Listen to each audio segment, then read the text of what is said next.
2019년 7월에 발생한 한일 무역 분쟁 이후 양국의 관계는 역대 최악으로 치닫고 있습니다. 특히 한국이 경계하는 점은 최근 일본의 군사 정책이 강경한 것을 넘어 점점 막장으로 변해가고 있습니다. 2018년 12월에는 구조 작업을 진행 중이던 한국의 구축함에 일본 초계기가 위협 비행을 자행하며 도발한 사건이 여러 차례 발생했습니다. 이는 굉장히 충격적인 것이 이전까지 군사적 마찰을 겪은 나라는 중국뿐이었으며 그 중국조차 저렇게 대놓고 감행한 경우는 전무했습니다. 거기다 일본은 법을 교묘하게 빠져나가 이즈모급을 항모로 개량했습니다. 무엇보다 일본은 더 이상 본토를 수호하는 자위대가 아닌 동부가 더 나아가 전 세계를 작전 범위로 두는 군대를 목표로 하고 있으며 미국을 포함한 서방과 심지어 러시아조차 이를 암묵적으로 용인하고 있습니다. 문제는 역대 최악의 강경파인 아베 신조를 뛰어넘는 작자가 총리가 될 경우입니다. 그렇게 되면 미국의 통제를 벗어남과 동시에 한국과의 갈등이 더욱 거세져 최악의 경우 한일 전쟁이 발발할 수 있습니다. 한일 전쟁의 단골 소재이자 첫 단추는 일본의 독도 침공입니다. 거기다 이후 해군 전력이 우월한 일본 해자대가 한국의 영해와 무역로를 봉쇄한다는 것이 주요 전략입니다. 그렇게 되면 수출 의존도가 매우 높은 한국이 스스로 항복하거나 말라 죽을 수밖에 없다는 게 일본 우익들의 주장인데요. 하지만 그렇게 되면 한국과 교류하는 수많은 나라들에게 선전포고를 하는 꼴이라 현실성이 없습니다. 반면 한국은 일본의 군사시설이나 정보 주요 시설도 아닌 이곳을 미사일 전력으로 타격하면 100% 일본을 망하게 할 수 있습니다. 그래서 오늘은 한국이 이곳을 타격하면 일본이 무조건 멸망하는 이유에 대해 알아보겠습니다.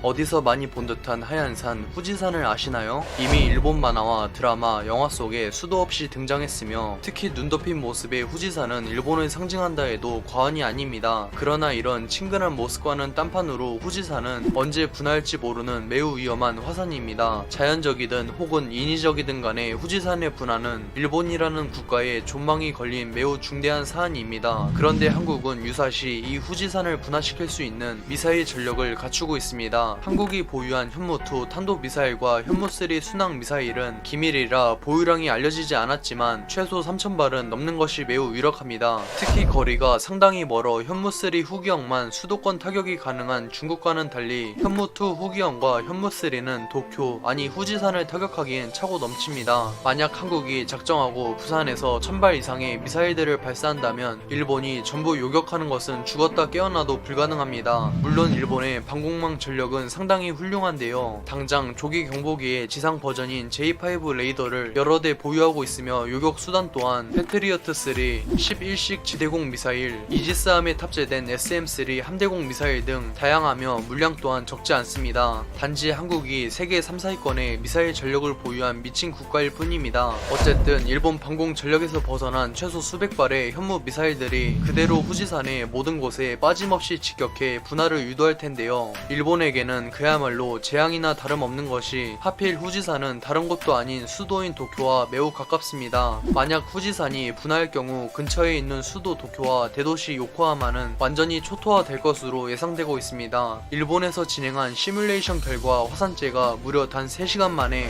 도쿄 전역을 휩쓸며 복구 비용도 아닌 순수 피해 규모가 수백조 원에 달한다고 예측했습니다. 무엇보다 도쿄 내에서만 1500만 명의 인구가 거주하며 광역권까지 포함하면 무려 4500만 명이기 때문에 극심한 인명피해가 우려되고 있습니다. 3시간도 채 안 돼서 후지산의 화산재가 도쿄 전체를 휩쓸면 4500만 명이 대부분 질식사하거나 극심한 호흡기 질환을 겪을 텐데요. 설상가상으로 후지산 그리고 도쿄는 일본 열도의 한가운데에 위치하기 때문에 최악의 경우 화산재가 바람의 방향에 따라 일본 전역에 영향을 끼칠 수 있습니다. 물론 이건 한일 전쟁이 발발했을 때를 가정한 시나리오입니다. 그래도 가상 적국임이 확실한 중국과는 달리 일본은 미국의 존재 때문에 그나마 전쟁이 일어날 가능성이 매우 희박합니다. 시청해주셔서 감사합니다. 즐거운 저녁 보내세요.